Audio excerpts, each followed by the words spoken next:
Olá, meus amigos, sejam muito bem-vindos. Vamos dar sequência ao nosso Academia da Vida.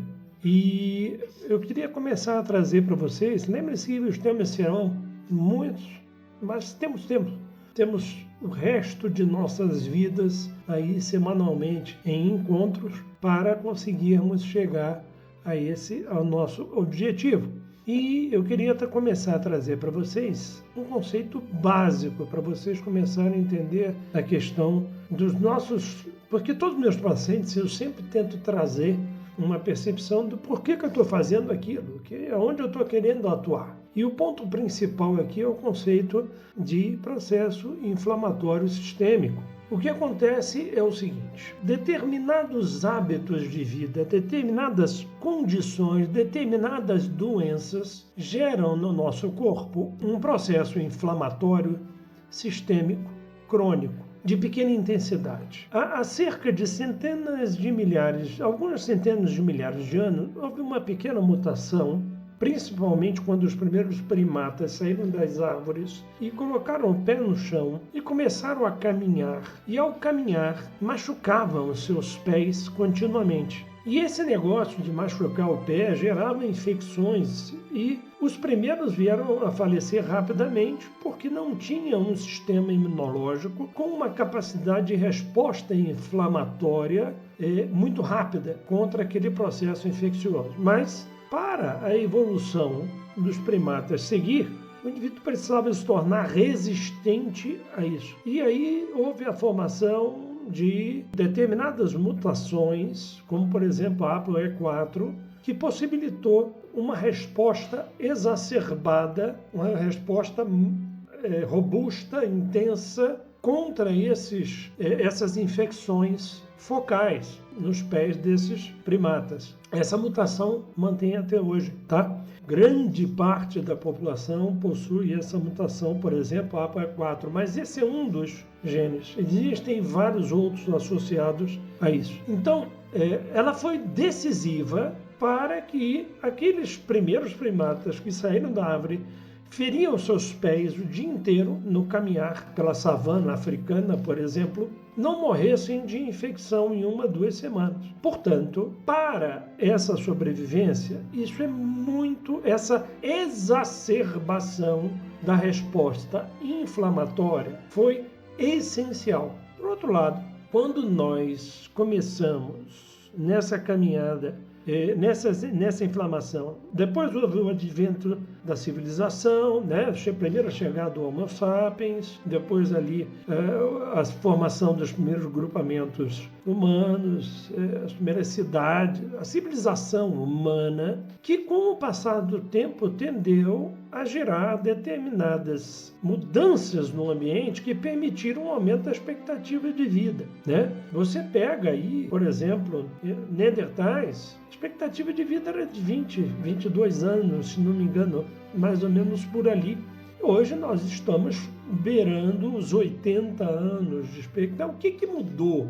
Primeiro, facilidade do acesso à alimentação, né? Antigamente, meu amigo, conseguir alimento era uma luta todos os dias. E se nós pensarmos ainda antes do advento da própria agricultura, do domínio da agricultura, e mais ainda, domínio dos fertilizantes, dos defensivos agrícolas e tal. Então houve uma sequência, né? Conseguir alimento era uma luta diária, e claro, com um grande risco para a vida desse indivíduo. Então a expectativa de vida era pequena, era baixa. Você pegar ali, enfrentar uma fera em campo para conseguir alimento e depois ainda ter que enfrentar predadores que queriam pegar a tua caça, isso era muito difícil. Consequentemente, com o advento da civilização, nós começamos a ter uma sequência de facilidades que diminuíram a nossa exposição ao perigo. Então, o alimento com mais facilidade,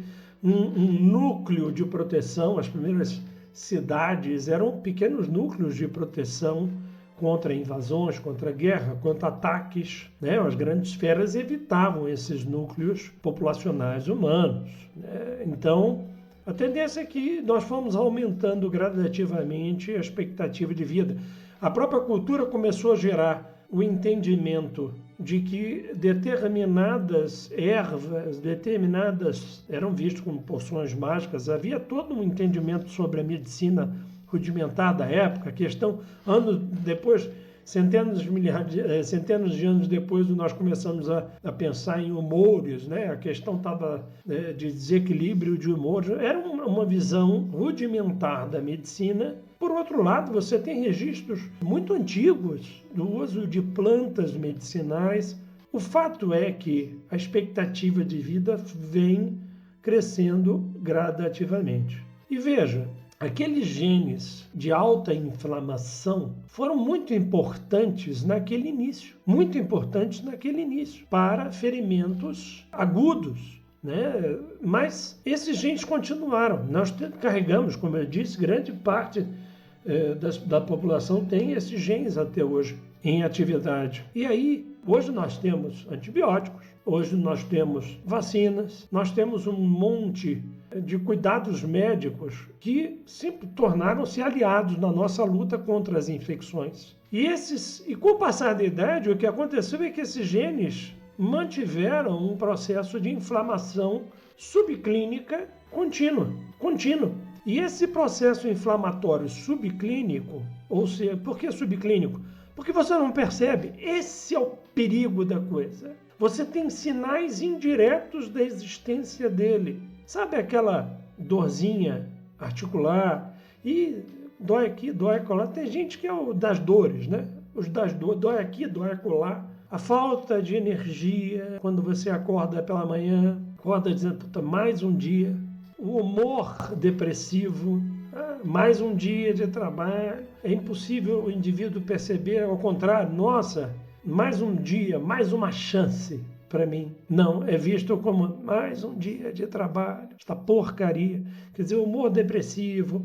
Aí você tem determinados, eu sempre falo o seguinte, quando o corpo está muito em um grande desequilíbrio, ele direciona as vias metabólicas para as coisas essenciais. Portanto, as coisas supérfluas se tornam deprimidas. Consequentemente, queda de cabelo, pele ressecada, formação de rugas. Todo esse processo vai acontecendo.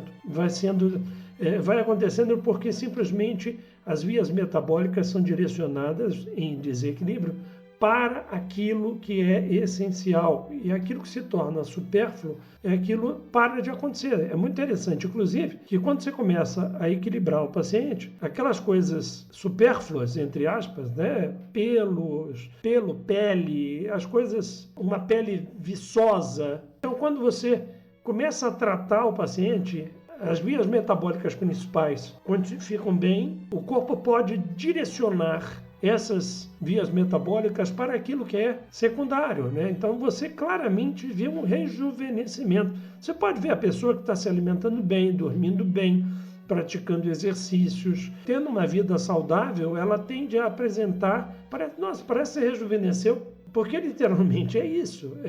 As vias metabólicas não essenciais, elas começam a fazer parte do jogo, e elas antes estavam completamente congeladas, porque era mais importante manter as vias metabólicas principais. Mas voltemos à nossa situação do processo inflamatório. Então, esses genes antigos, eles continuam ativos, mantendo um processo inflamatório basal contínuo, que foi muito importante no início. Quando você é jovem, imagina ali uma criança, um sistema imunitário imaturo. Na juventude, onde você tem os mecanismos de homeostase que eu já falei aqui no curso, se você não assistiu, volta lá, gente, faça a sequência toda para vocês irem pegando passo a passo do processo. Esses mecanismos de homeostase estão muito bons, então aquele processo inflamatório crônico é como se você estivesse mantendo os seus exércitos alerta o tempo todo. Esse processo não havia problema, mas com o passar da idade, eu falei para vocês que a diminuição da atividade das enzimas, a menor disponibilidade de nutrientes essenciais, tudo isso vai fazendo com que os mecanismos de homeostase, até a expressão gênica desses mecanismos de homeostase,